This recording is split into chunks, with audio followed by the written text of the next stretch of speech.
Now will you notice God's reaction? And the Lord came down to see the city and the tower which the children of man builded. And the Lord said, Behold, the people is one, and they have all one language, and this they begin to do, and now nothing will be restrained from them which they had imagined to do.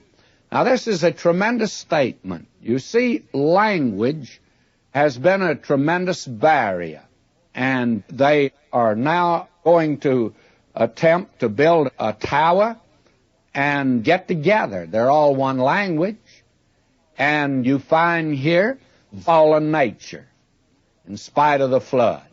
Man's totally depraved. And that question is now, God cannot ignore this rebellion. And this is rebellion against God. And so God's going to put up a protective wall. He's going to throw up a wall. And he has to do it for several reasons. One reason is man is a very capable creature. He can go to the moon. He can fly in a jet plane. I'm amazed the other day going to the Hawaiian Islands, sitting 5 miles in the air in a jet plane being served a delicious dinner. I just can't get over it myself. I'd be honest with you. Seems unbelievable. Man's done that, friends. Man's a very competent creature. Now you can see what he would do with one language if they all came together against God. So God put up a barrier. And so notice what he did. He says in verse 7, Go to, let us go down. Man said, let us. Well, God says, let us go down and there confound their language, that they may not understand one another's speech.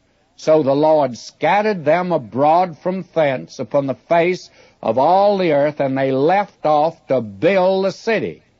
Therefore the name of it is called Babel Confusion, because the Lord did there confound the language of all the earth, and from thence did the Lord scatter them abroad upon the face of all the earth. Now man is scattered over the face of the earth. And he's scattered now because here they are building the Tower of Babel. They can get together, and now they can't understand one another.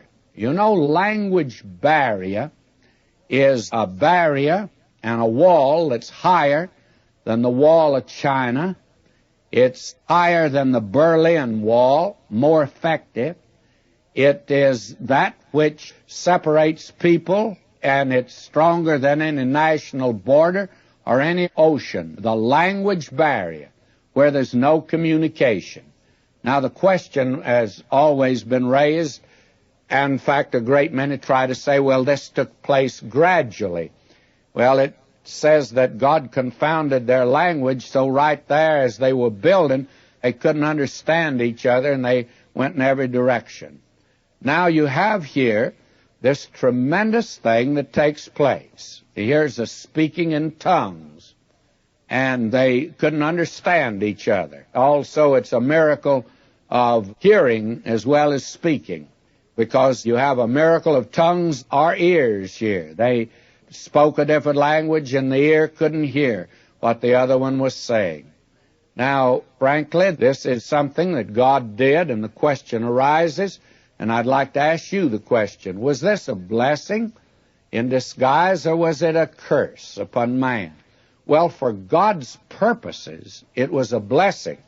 For man's development away from God, it was definitely a judgment. And it's been a great hindrance, as you well know, down through the centuries. Man has been kept separate. And one of the things that's happening today through this matter of radio and TV and the jet plane is the walls are being broken down, and the walls of Jericho are certainly come tumbling down today. And that is the reason that I believe that God's coming down again in judgment, is because of that. But I'd like to put over against this tongues movement the day of Pentecost. That was another great tongues movement. And at that time, why, we find the gospel is given in all the languages that were understood there. It wasn't given in an unknown tongue. That never was the tongues movement to begin with. And you find on the day of Pentecost, God's giving his answer to the Tower of Babel. God is saying to mankind now, I have a gospel and a message for you, and I'm coming to you with the gospel in your language. And that is the thing that God has done. And today the Bible has probably gone into more languages. Well, not probably, it has, than any other book. It's gone into more languages than any other book. And today it's being translated, and the gospel is being brought to literally hundreds of tribes throughout the world today. You see, the gospel is for all mankind. And the reason and the purpose for the talking in tongues is to let the human race know that God had answered the Tower of Babel, and he had a redemption for man now. The mission has been accomplished. No longer necessary today for man to try to work out his salvation. He is now to turn to God and listen to God's message.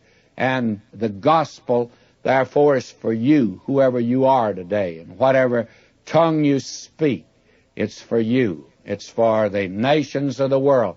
And we're told that finally in the book of Revelation, they gathered there in his presence out of all the tribes of the earth.